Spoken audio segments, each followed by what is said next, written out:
जैसा कि आप सबको पता है कि मोतीलाल ओसवाल ने एक नया डिफेंस फंड लॉन्च किया है जो पूरी तरह से अपने इंडेक्स को फॉलो करेगा और इन्वेस्टर्स इसको काफ़ी ज़्यादा पसंद कर रहे हैं। तो ऐसा नहीं है कि इस सेक्टर पे आधारित ये पहला फंड है। इससे पहले एचडीएफसी म्यूचुअल फंड हाउस की तरफ से एक एचडीएफसी डिफेंस फंड जो कि 1 साल पहले लॉन्च किया जा चुका है, कुछ महीने ज़्यादा भी हो चुके हैं 1 साल से।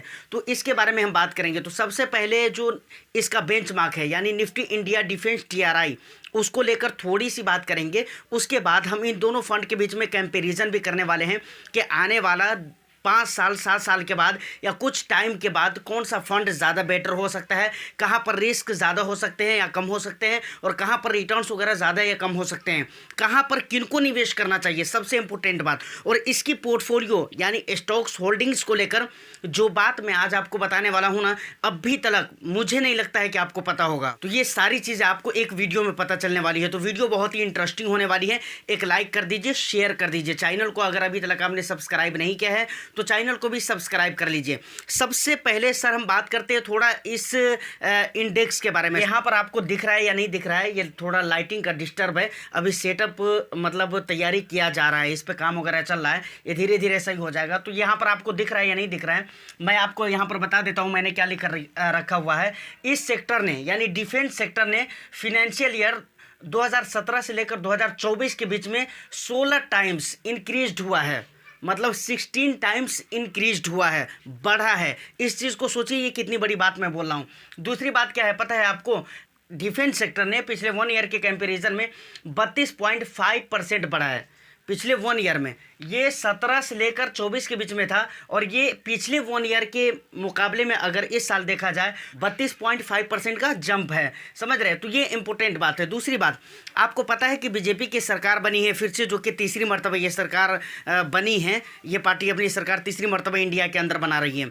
तो राजनाथ सिंह को डिफेंस मिनिस्टर बनाया गया है। तो राजनाथ सिंह जी ने 50,000 करोड़ का डिफेंस एक्सपोर्ट टारगेट सेट कर दिया है, जो कि एक बहुत बड़ा है। ये एयरली तौर पे सेट किया गया है। तो देखिए यहाँ पर ये सारी चीजें बताने की क्या जरूरत थी, मैं क्यों बता रहा हूँ आपको। मैं ये चीज बता रहा हूँ इसलिए कि आपको पता चलना चाहिए, आपको इस बात का एहसास होना चाहिए कि आने वाला जो टाइम है डिफेंस सेक्टर को लेकर बहुत ही ब्राइट होने वाला है। इसके अलावा और भी कई सारी इंपॉर्टेंट बातें हैं, जैसे अगर आप इकोनॉमिक न्यूज वगैरह पढ़ते हैं तो आपको पता चलता होगा कि डिफेंस सेक्टर को लेकर इंडिया चौथे नंबर पर है।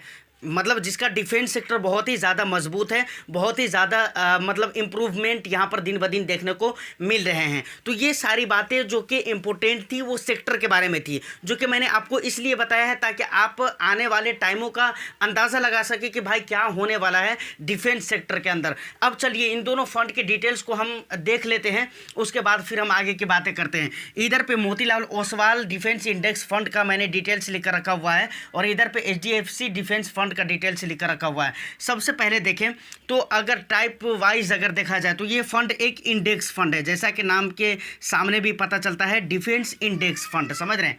तो ये एक इंडेक्स फंड होने वाला है। तो ये पैसिवली मैनेज किया जाएगा, समझ रहे हैं ना। यहाँ पर कोई भी फंड मैनेजर नहीं होने वाले हैं। जबकि वहीं पर एचडीएफसी डिफेंस फंड की अगर बात करूँ तो ये एक थीमेटिक फंड है, समझ रहे हैं। थीमेटिक फंड है या सेक्टरल फंड है, आप इसको इस तरीके से आप कह सकते हैं, मतलब थीमेटिक और सेक्टरल दोनों आप कह सकते हैं। तो यहाँ पर एक्टिवली मैनेज किया जाएगा। ये फंड मैनेजर जो होंगे इस फंड को मैनेज कर रहे हैं, समझ रहे हैं ना। लेकिन यहाँ पर कोई भी फंड मैनेजर नहीं होगा। यहाँ पर कहानी क्या होगी, इंडेक्स फंड की क्या कहानी होती है। इंडेक्स फंड में नॉर्मली ये होता है, मतलब जो भी वो फंड, जो भी कोई भी ऐसा फंड है जो इंडेक्स फंड है, वो इंडेक्स फंड जिस भी इंडेक्स को फॉलो कर रहा है, उस इंडेक्स के अंदर जितनी भी कंपनीज है उसमें जिस वेटेज के साथ एलोकेशन किए गए हैं, सेम वो फंड भी उसी हिसाब किताब से अपने एसेट को एलोकेट करेगा, समझ रहे हैं कि नहीं, उसी वेटेज के साथ उन्हीं कंपनीज के अंदर। तो यही सीन यहाँ पर होने वाला है Motilal Oswal defence index fund के अंदर। एक्सपेंस रेशियो की अगर मैं बात करूँ तो मोतीलाल ओसवाल के अंदर कोई भी एक्सपेंस रेशियो का ऐसा ऑफिशियली अनाउंस नहीं किया गया है। लेकिन वहीं पर अगर एक्सपेंस रेशियो एचडीएफसी में देखें तो 0.74% है, समझ रहे हैं। तो अंदाज़ा ये लगाया जा रहा है कि इसका 50% होने वाला है, मतलब इसका हाफ होने वाला है, मतलब 0.35 रहेगा, 32 रहेगा, ऐसा अंदाज़ा लगाया जा रहा है, समझ रहे हैं। बेंचमार्क की अगर मैं बात करूँ तो सेम है। बेंचमार्क क्या है, Nifty India defence index TRI, समझ रहे हैं कि नहीं। एसआईपी की अगर मैं बात करूं मोतीलाल ओसवाल में तो 500 रुपये से कर सकते हैं। एचडीएफसी में आप कितने से कर सकते हैं, 100 रुपये से कर सकते हैं। एग्जिट लोड की अगर मैं बात करूं तो मोतीलाल ओसवाल इंडेक्स फंड में, डिफेंस इंडेक्स फंड में आप 1% एग्जिट लोड लगेगा अगर आप अलॉटमेंट के 15 दिनों के अंदर अंदर अगर आप अपने पैसे को निकालते हैं तो। वहीं पर सेम एग्जिट लोड यहाँ पर है, लेकिन टाइम पीरियड यहाँ पर 1 ईयर है, समझ रहे कि नहीं। अब ये नया फंड है तो इसके बहुत सारे डिटेल्स नहीं है, लेकिन ये बहुत पुराना फंड है। बहुत पुराना नहीं मतलब इसके सामने ये पुराना है, 1 साल से ऊपर के टाइम पीरियड इस फंड के हो चुके हैं एचडीएफसी के। तो फिलहाल यहाँ पर कुछ इसके एक्स्ट्रा डिटेल्स भी आपके सामने मैं रख देता हूँ। सबसे पहले अगर एनएवी देखा जाए तो प्रेजेंट की जो एनएवी है, मतलब इस डेट के हिसाब से 31 मई 2024 के हिसाब से मैं बात कर रहा हूँ, समझ रहे हैं ना। तो इसकी एनएवी क्या है, 23.42, समझ रहे, ये इसकी एनएवी है। एयूएम की अगर मैं बात करूँ तो 3232.88 करोड़ का एयूएम साइज है इसका इस डेट के हिसाब से, समझ रहे कि नहीं। रिटर्न्स की अगर मैं बात करूं तो 1 ईयर में इस फंड ने जो रिटर्न्स दिया है वो कितने परसेंट का रिटर्न्स दिया है, 131.46% का, मतलब 131.46% का रिटर्न्स दिया है 1 ईयर के अंदर। मतलब आप ये समझिए ना, अभी भी ये रिटर्न्स कम ही है भाई। किसी भी फंड को हम अच्छा उस समय मानते हैं जब वो अपने बेंचमार्क इंडेक्स को बीट कर रहा हो। तो अभी 1 साल ही हुए हैं इस फंड को, और 1 साल में अगर कोई भी फंड, अगर इक्विटी फंड अपने बेंचमार्क इंडेक्स को बीट नहीं कर रहा है तो उसको हम बुरा नहीं बोल सकते हैं। लेकिन उम्मीद हम ये लगाते हैं कि भाई आने वाला टाइम में ये रिटर्न्स और भी इंक्रीज़ होने वाले हैं, क्योंकि इसके बेंचमार्क इंडेक्स के 1 ईयर की रिटर्न्स अगर आप देखेंगे ना तो 177% प्लस है। तो मुझे लगता है कि यकीनन इस फंड का रिटर्न्स भी आगे जाकर बहुत ही अच्छा होने वाला है। तो ये सारे डिटेल्स हो गए फंड को लेकर। देखिए अब एक बहुत ही इंपॉर्टेंट बात आती है कि कहाँ पर इन्वेस्टमेंट करना ज़्यादा बेहतर हो सकता है, ज़्यादा अच्छा हो सकता है। तो यहाँ पर मैं ये कहना चाहूँगा कि अगर आप इन चीज़ों को रिटर्न्स के प्रोस्पेक्टिव से देखेंगे तो मुझे लगता है कि एचडीएफसी डिफेंस फंड ये ज़्यादा बेहतर हो सकता है। अगर आप रिटर्न्स के प्रोस्पेक्टिव से देख रहे हैं तो क्यों, इसके पीछे का रीज़न है, प्लस रिस्क के प्रोस्पेक्टिव से भी। देखिए यहाँ पर क्या होने वाला है आपको पता है, यहाँ पर ये फंड मैनेजर हैं, समझ रहे हैं, जो बेस्ट रिटर्न्स बनाने के पीछे अपनी कोशिश करेंगे। उनकी जो टीम होगी वो पूरी तरह से रिसर्च करेगी। और दूसरी बात ये भी है कि इस इंडेक्स के अंदर यानी Nifty India defence index TRI के अंदर जो भी कंपनीज है उन कंपनियों से बाहर भी इसका इन्वेस्टमेंट होगा, समझ रहे कि नहीं मैं क्या बोल रहा हूँ। ज़रूरी नहीं है कि इस इंडेक्स के अंदर जितनी कंपनीज आ रही है उन्हीं कंपनीज में निवेश होगा, उन कंपनियों में तो होगा ही होगा, लेकिन इसके अंडर में जो कंपनीज नहीं हैं उन कंपनियों में भी निवेश करेगा, समझ रहे कि नहीं। सिर्फ उसका थीम क्या होना चाहिए, डिफेंस होना चाहिए, मैं ये कहना चाह रहा हूँ। लेकिन यहाँ पर मोतीलाल ओसवाल में जो इस इंडेक्स के अंदर कंपनीज हैं उन्हीं कंपनीज के अंदर निवेश होगा। तो यहाँ पर रिस्क भी बढ़ जाता है इस हिसाब किताब से, समझ रहे कि नहीं। लेकिन यहाँ पर बाहर भी निवेश होगा तो रिस्क उतना ज़्यादा नहीं रहता है, क्योंकि वेल डाइवर्सिफिकेशन यहाँ पर हो जाएगा बाहर की कंपनियों में भी निवेश होने की वजह से, समझ रहे कि नहीं, मतलब इंडेक्स से बाहर की कंपनियों में निवेश होने की वजह से।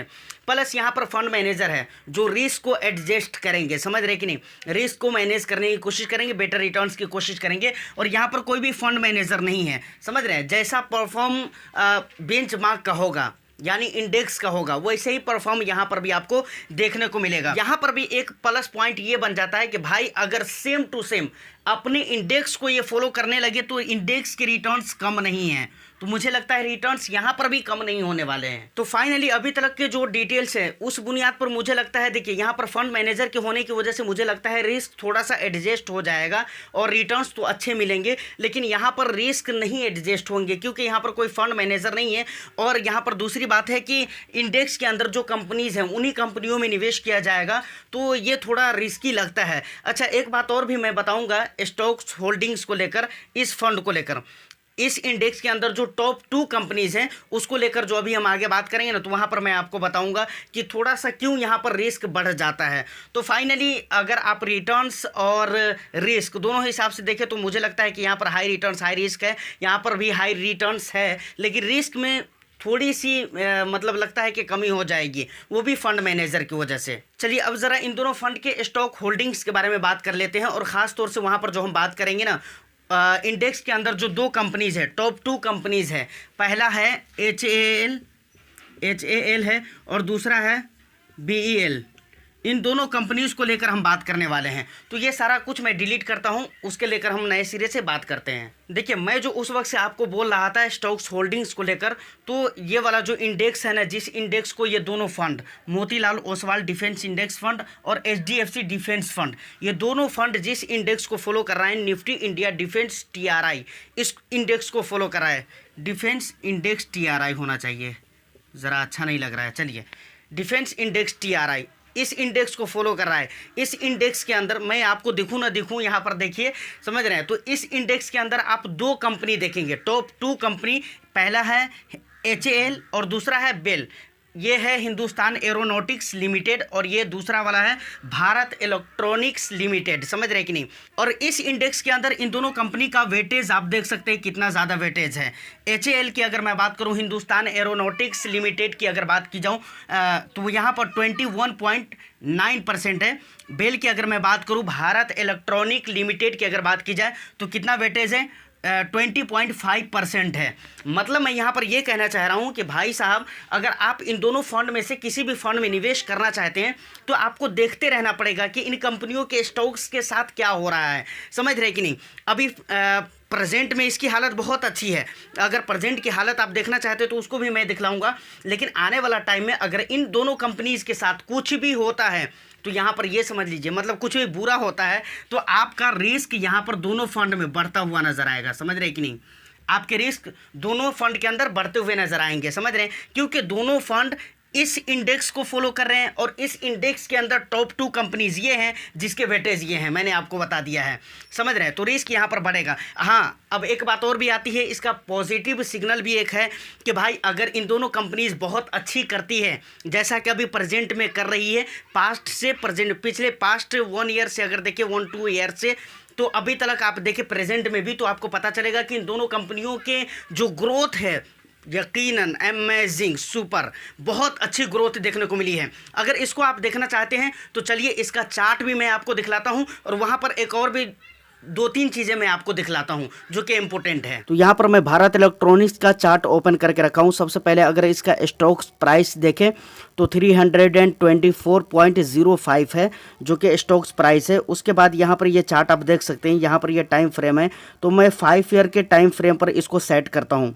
जब मैं 5 ईयर के टाइम फ्रेम, तो यहाँ पर आप देख सकते हैं भाई, यहाँ से लेकर जो है ना एक तरफा रैली जो स्टार्ट हुई है ना, देख सकते हैं आप, एक तरफा रैली होती जा रही है, एक तरफा रैली हो रही है। भाई इसके पीछे का क्या रीज़न है, इसके पीछे का जो रीज़न है वो मैं अभी आगे आपको बताऊंगा। लेकिन यहाँ पर इम्पोर्टेंट ये है कि भाई आप ये देख सकते हैं रैली किस तरीके से चल रही है और इस स्टॉक्स में कितनी रैली हो रही है और लगातार रैली देखने को मिल रही है। तो अब मेन मुद्दा ये है कि आगे इस तरह की रैली रहेगी या नहीं रहेगी, ये बहुत मेन मुद्दा है। यहाँ पर 1-2 चीज़ मैं और भी आपको दिखलाना चाहता हूं जो कि बहुत ही मैंने, देखिए मैं मोबाइल फ़ोन में दिखला रहा हूं तो शायद आपको डिस्टर्ब हो रहा होगा, लेकिन फिर भी मेरी कोशिश ये है कि मैं आपको, सबसे पहले यहाँ पर अगर पी रेशियो देखें तो 59.45 है, तो यहाँ पर आप देख सकते हैं काफ़ी वैल्यूएशन है यहाँ पर। दूसरी बात, बुक वैल्यू अगर आप देखें तो 22.34 है, तो यहाँ पर भी ठीक ठाक कह सकते हैं, मतलब बुक वैल्यू बहुत अच्छा है कंपनी का।